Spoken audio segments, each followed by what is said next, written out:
Hello बच्चों, how are you? I hope आप सभी ठीक होंगे। जैसे कि पिछली लेक्चर में हम लोगों ने सिंपल और बीसीसी यूनिट सेल की एनालिसिस से वाकिफ़ हो चुके हैं। आज के लेक्चर में हम एफसीसी यूनिट सेल की एनालिसिस करेंगे और एनालिसिस के ज़रिए से हम उन्हीं बातों को फाइंड आउट करेंगे जो हम लोगों ने सिंपल और बीसीसी यूनिट सेल के लिए किया था।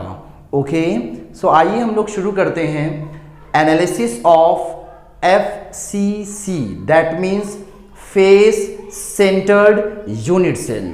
Okay, let's move.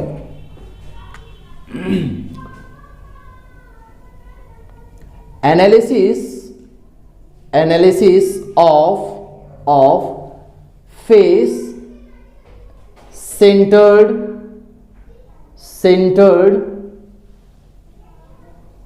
unit cell. Analysis of face centered unit cell, that means FCC.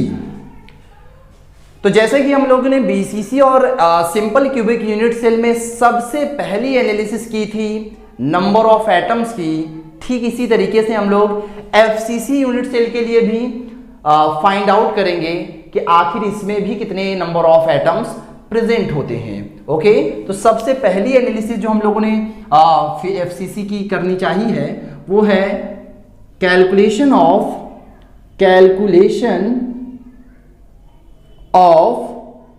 number of atoms, that means Z। Okay, तो कैसे फाइंड आउट करेंगे? बहुत सिंपल सा बेटा, ध्यान से देखेंगे।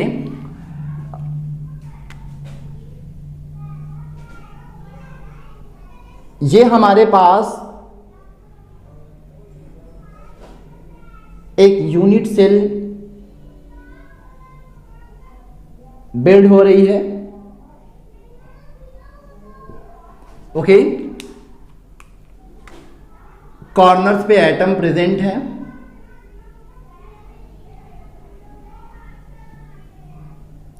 कॉर्नर्स पे एटम प्रेजेंट है क्योंकि एफसीसी है, क्योंकि यूनिट सेल बेटा एफसीसी है, इसीलिए एटम कॉर्नर पर तो प्रेजेंट होंगे ही।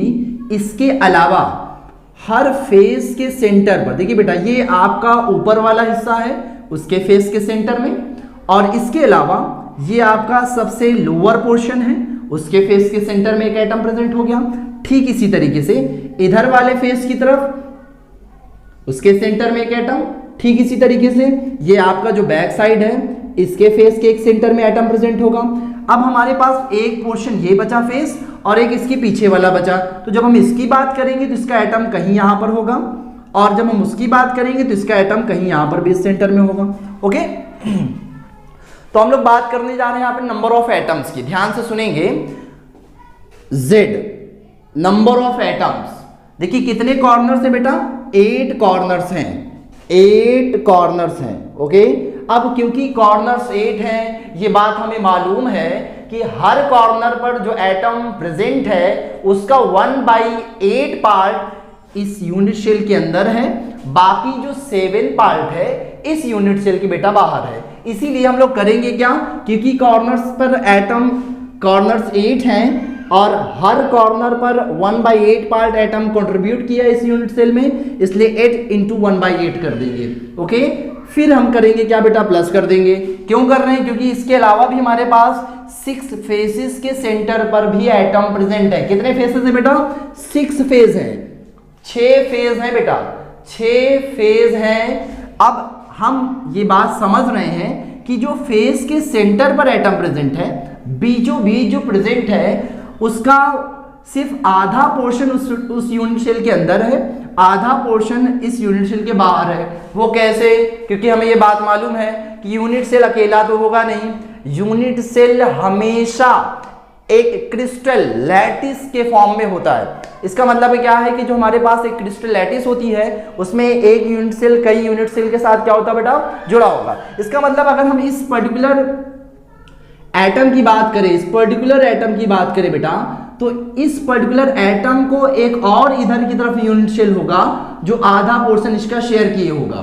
फिर से एक बार ध्यान से समझेंगे बेटा कि इस पर्टिकुलर एटम जो एक फेस सेंटर पे जो प्रेजेंट है एटम, इसका आधा पोर्शन तो इस यूनिट सेल के अंदर है, बाकी जो आधा पोर्शन है एक यूनिट सेल जो आपका और इधर की तरफ होगा उसके अंदर होगा। इसीलिए हम कह रहे हैं कि 6 फेजेस हैं और हर फेस के सेंटर पर जो एटम प्रेजेंट है उसका 1/2 पार्ट इस यूनिट सेल के अंदर है बेटा। ओके, फिर से एक बार ध्यान समझेंगे, हम लोग कैलकुलेशन कर रहे हैं नंबर ऑफ एटम्स की इन दिस यूनिट सेल, यानी एफसीसी में कर रहे हैं बेटा। ओके, अब ध्यान से समझेंगे, कॉर्नर सेट हैं, हमने ऐड कर दिया इनटू हर कॉर्नर पर जो एटम प्रेजेंट है उसका 1/8 पार्ट इस यूनिट सेल में शामिल है, इसलिए हमने यहाँ पर क्या कर दिया बेटा 1/8 कर दिया, प्लस लगाया। फेजेस कितने बेटा 6 फेजेस हैं और हर फेज पर जो एटम प्रेजेंट है सेंटर में उसका 1/2 पार्ट ही इस यूनिट सेल के अंदर है, बाकी 1/2 पार्ट अदर यूनिट सेल में है, दैट मीन्स बाहर है। इसीलिए हमने क्या किया 6 टाइम्स 1/2।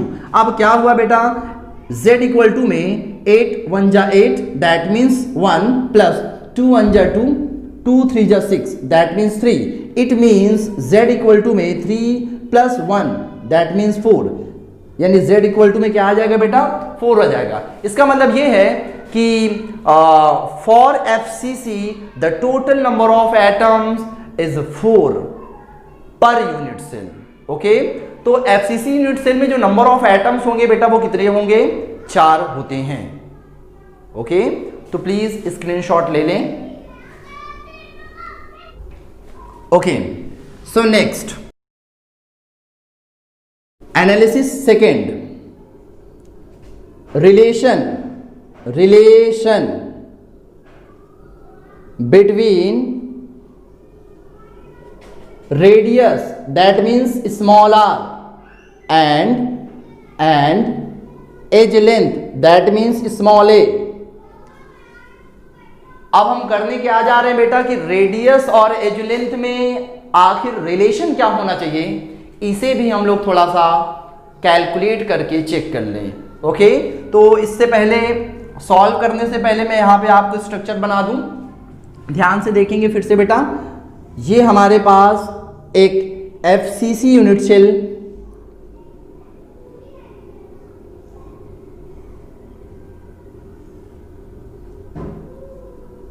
का स्ट्रक्चर है।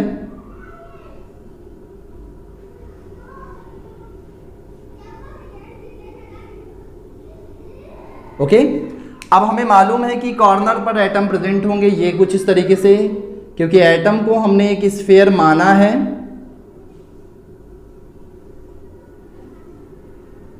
ये 8 कॉर्नर्स पे हो गए। इसके अलावा हर फेजेस के सेंटर पर भी एटम प्रेजेंट है। इसको हम थोड़ा सा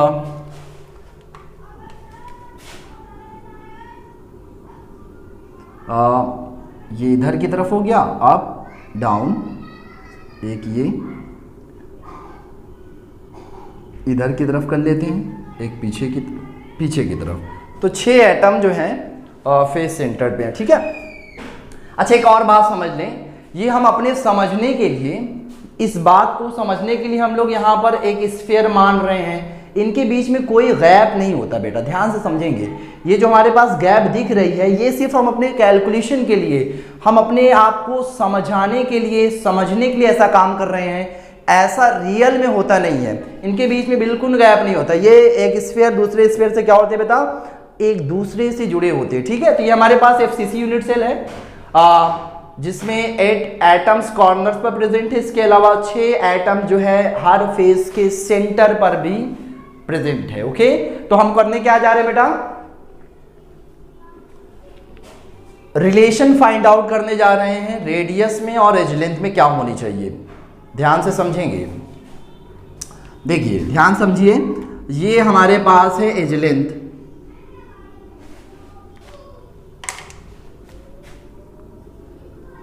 ये हमारे पास एज लेंथ ए है, ये भी हमारे पास एज लेंथ ए है, और भी बातें हमें मालूम है। ठीक है, तो देखिए एज लेंथ, ये हमारे पास साइड की एज लेंथ ए है, इस साइड की हमारे पास एज लेंथ ए है।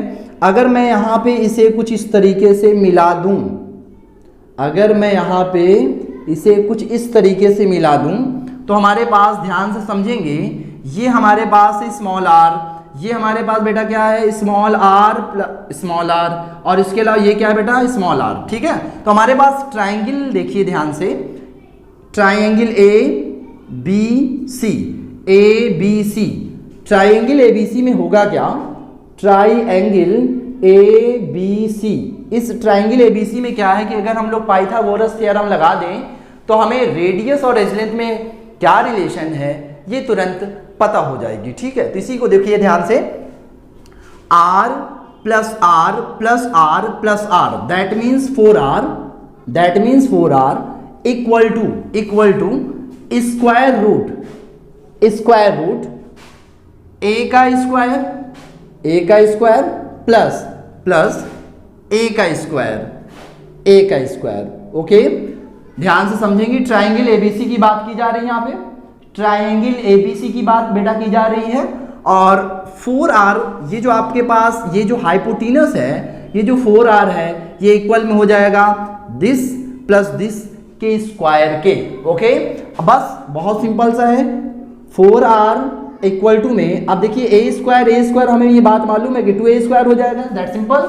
Okay, so 4r equal to में a√2, या इसी को हम लोग लिख सकते हैं r equal to a√2 divided by 4। This is the relation between radius and edge length. Okay, next screenshot ले लें।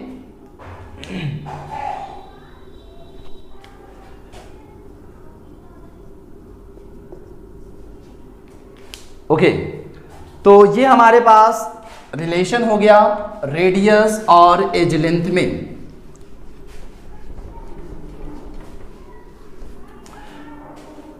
अब जो थर्ड एनालिसिस है वेरी सिंपल, ये भी है थर्ड एनालिसिस, पैकिंग फ्रैक्शन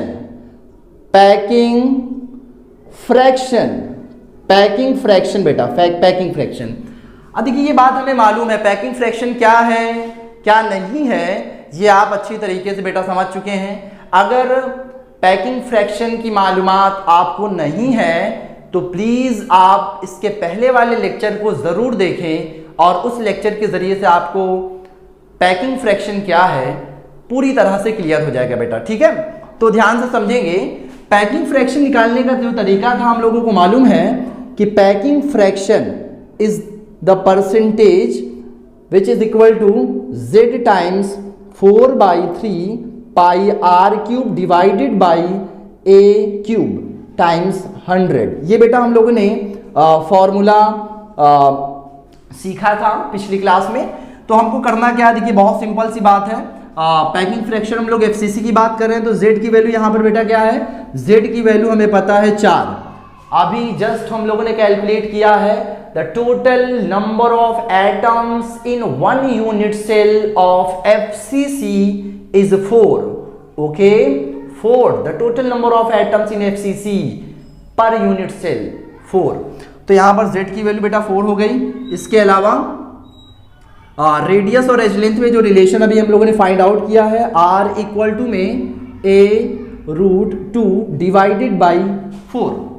बस करेंगे क्या, z की वैल्यू पता है, a की वैल्यू यानी a और r के रिलेशन पता है, बस रख देंगे, सॉल्व हो जाएगा। तो रख दीजिए, देखते हैं क्या होता है। So packing fraction equal to में z की वैल्यू कितनी बेटा 4 है, 4 टाइम्स 4/3 टाइम्स पाई की वैल्यू बेटा कितनी होती है 3.14। ये आपको मालूम होगा बेटा, पाई की वैल्यू 3.14 होता है बेटा। ठीक है, सो इनटू 3.14 टाइम्स r का क्यूब डिवाइडेड बाई a का क्यूब। अब देखिए a का क्यूब दिया है, क्योंकि हमारे पास जो ऊपर के हिस्से में r का क्यूब है, तो हम कुछ इस तरीके से मैनेज करेंगे ताकि हमारा r से कैंसिल हो जाए। इसीलिए हम लोग यहां से क्या निकाल लेंगे, देखिए ध्यान से देखिए बेटा, ये जो हमारे पास r इक्वल टू a√2/4 है, इसको हम लोग कुछ 4r यानी a इक्वल टू में 4r अपॉन में √2 कर लेंगे। 4r/√2, यानी a को हम अपनी पोजीशन पे रखे रहेंगे और 4 को इधर की तरफ मल्टीप्लाई करेंगे, √2 क्योंकि इधर मल्टीप्लाई में है इधर की तरफ भेज देंगे, सो डिवाइड में हो जाएगा। ओके, तो हमारे पास मिला क्या, a इक्वल टू में 4r में क्या मिला बेटा, √2 मिला है। क्या मिला बेटा, √2 मिला है। ओके, बस क्या करेंगे, a की वैल्यू रख देंगे 4r में √2। अब क्योंकि क्यूब है, a का क्यूब है, इसलिए यहां पर क्या कर देंगे बेटा, होल क्यूब कर देंगे। ओके,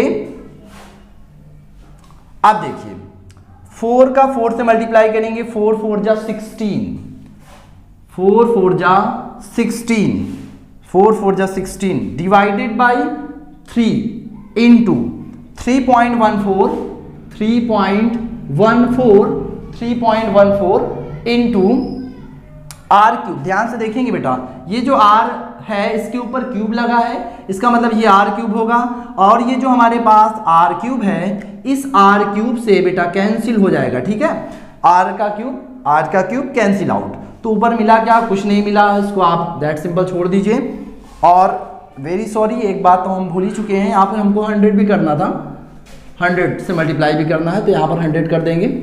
ओके, तो 16 4 4 जा 16/3 into 3.14 into 100 divided by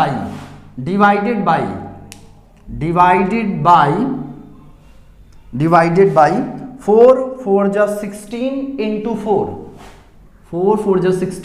4 divided by √2 का होल क्यूब, मतलब 2√2।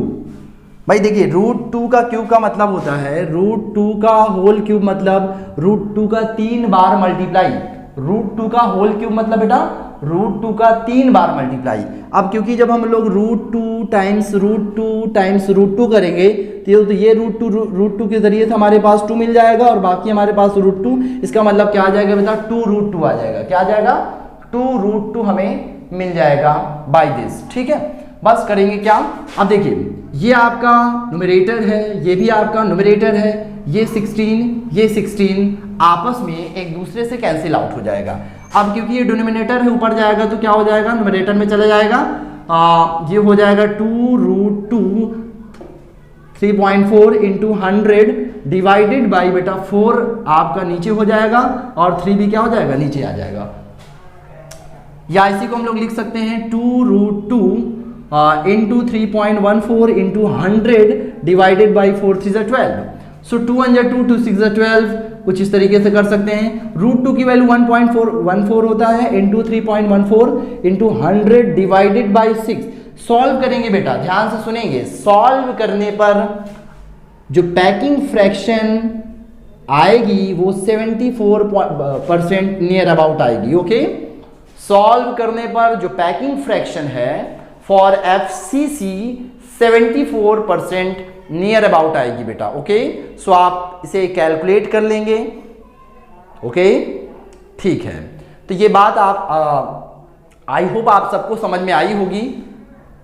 ओके, ठीक, नेक्स्ट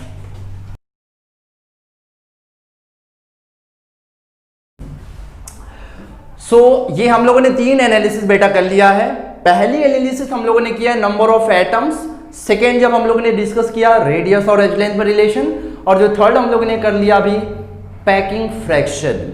अब देखिए जो चौथी एनालिसिस है वो है डेंसिटी। डेंसिटी आपका जो सिंपल के लिए यूज किया गया था, BCC के लिए जो किया गया था, सेम FCC के लिए भी वही होगा।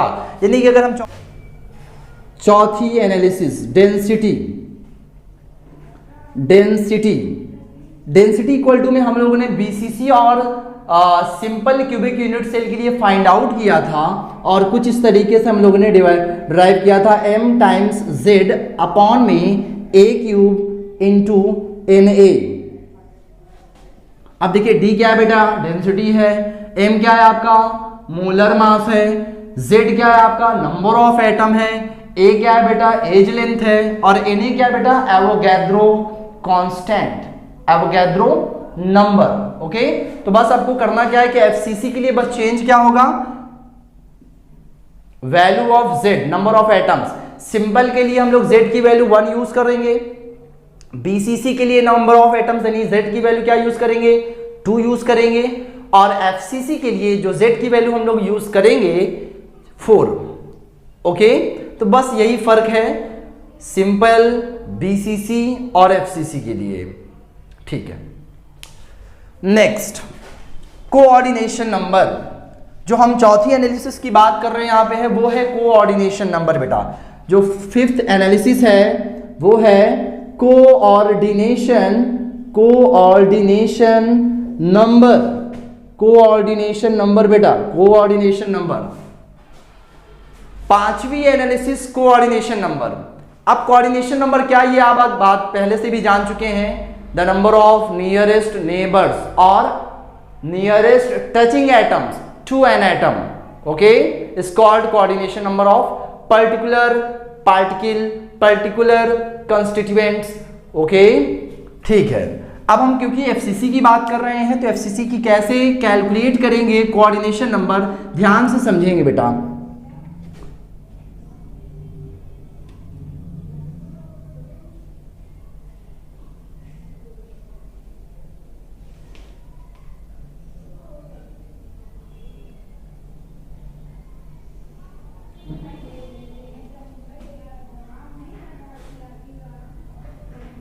ध्यान समझेंगे। एफसीसी में अभी हमने देखा क्या कि कॉर्नर्स पर एटम तो प्रेजेंट होते ही हैं और इसके अलावा हर फेस के सेंटर पे ध्यान देंगे बेटा, एक ये आपका हो गया इस फेस के लिए, एक ये इस फेस के लिए, ये आपका नीचे वाला हो गया, ये आपका ऊपर वाला पोर्शन, इधर की तरफ बात की जाए ये हो जाएगा, पीछे की तरफ बात की जाए ये हो जाएगा।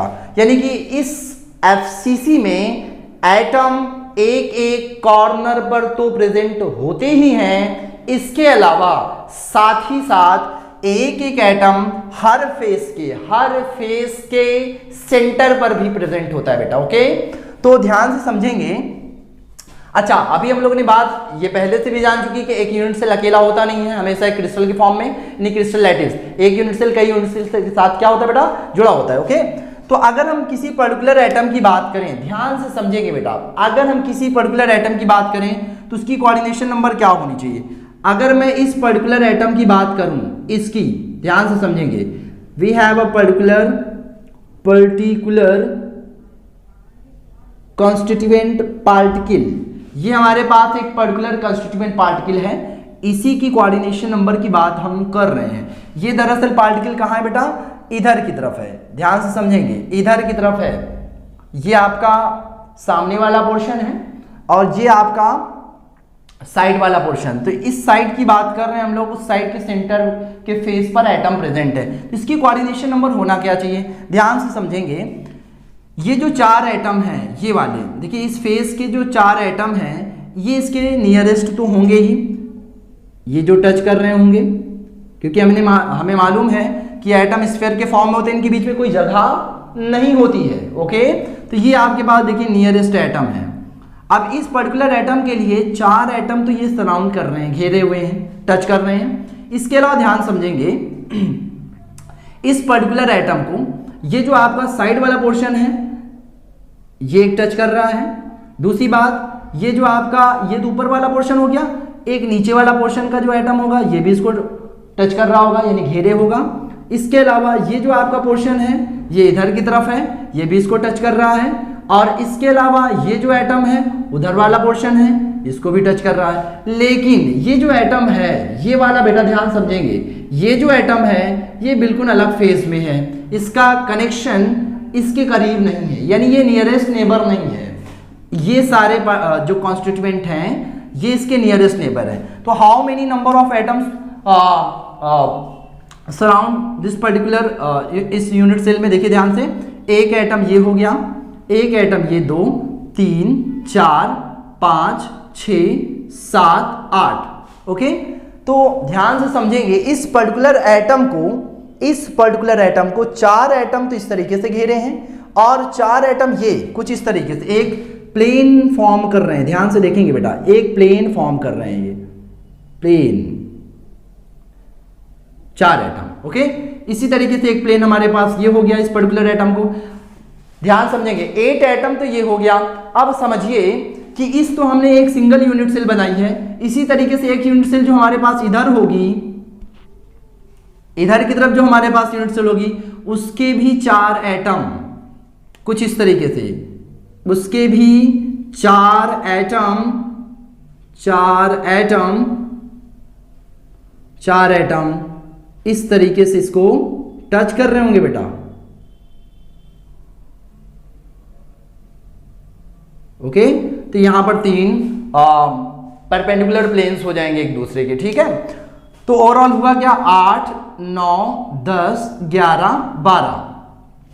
इसका मतलब यह है कि एफसीसी में एक पर्टिकुलर कॉन्स्टिट्यूएंट पार्टिकल को 12 एटम चारों तरफ से घेरे